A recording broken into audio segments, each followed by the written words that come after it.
General, great to see you. Thank you, Megyn. When General Keane says that radical Islam is the enemy, do you agree? Well, I agree with a lot of what Jack Keane says. He's an old friend of mine, and he's a very smart and experienced leader. Now, I think we do have a real threat from extremist interpretations of Islam that are reflected by groups like ISIS. But it's also true that there's a tremendous geostrategic struggle going on in the Middle East right now. Okay, but before we get to that, because I just want to start with the question of, because we heard this from General Flynn, who ran the DIA. I mean, this is a big agency. This is the brother to the CIA. He ran the agency. He recently retired over the summer and slammed the administration for not using the term Islamic militants. And he said, we cannot defeat an enemy that you do not admit exists. Do you agree with that? Yeah, I do agree with that. But I think it's not just radical Islam, because radical Islam is used.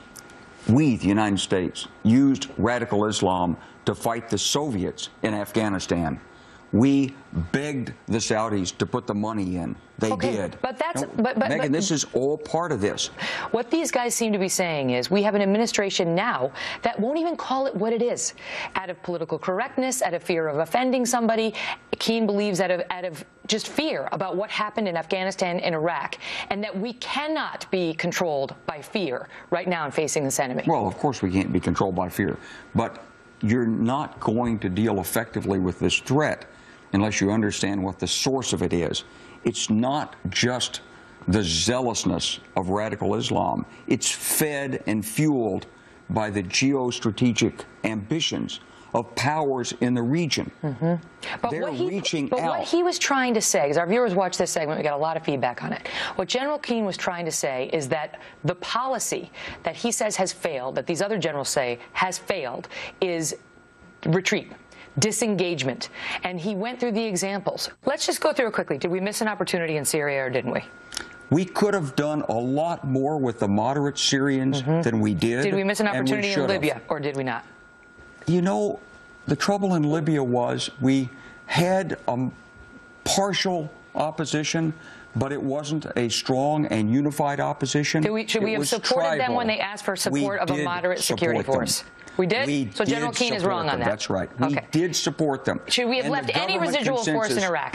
Should we have left anybody there to maintain the gains our troops had won? I would like to have kept a residual force in Iraq if we had the right status of forces agreement. But what you have to understand about this criticism is that it was Iran behind the scenes with the Maliki regime, which no matter what the United States had done with the negotiations, Iran was going to find a way to wedge us out of Why Iraq. make it easy for them? Here's the question. So, why won't the administration refer to it as radical Islam? You're going to have to ask a spokesman for Are they wrong not to?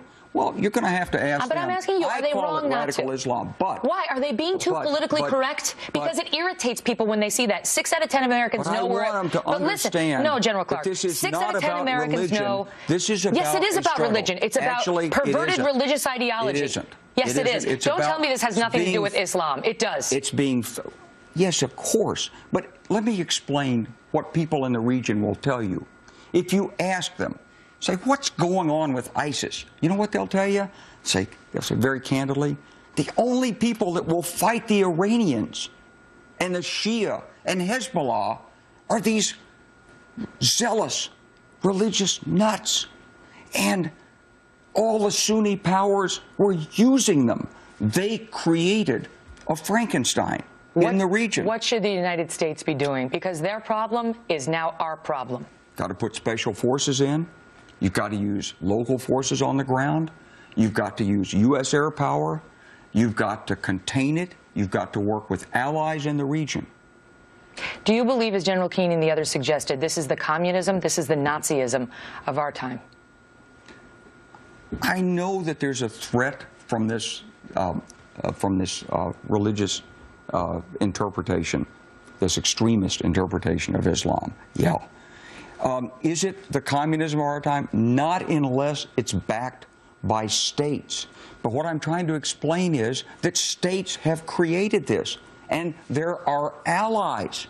So what's the answer then? Well, you've got to have a broad approach to this. It's military, it's diplomatic, it's economic, it's ideological, and you've got to get the Sunni Islamic states themselves, like Saudi Arabia, to speak out forcefully against ISIS and against their interpretation of it. Great to see you. Thank you.